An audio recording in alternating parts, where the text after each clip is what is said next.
आज़म बस्ती नाला पार की सियासी समाजी शख्सियत उस्मान ने अपने साथियों समेत इरफानुल्लाह खान की हिमायत और सपोर्ट का ऐलान कर दिया।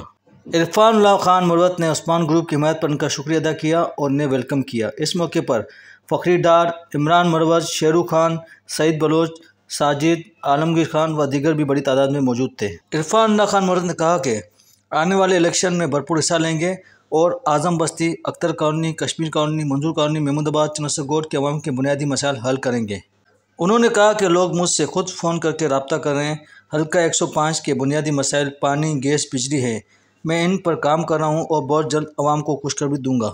इरफानुल्लाह खान मरवत की हिमायत और सपोर्ट करने वाले उस्मान ग्रुप के लोगों ने कहा कि पानी, बिजली, गैस हमारे बुनियादी मसाइल है और इरफानुल्लाह खान मरवत ही इसे हल कर सकते हैं।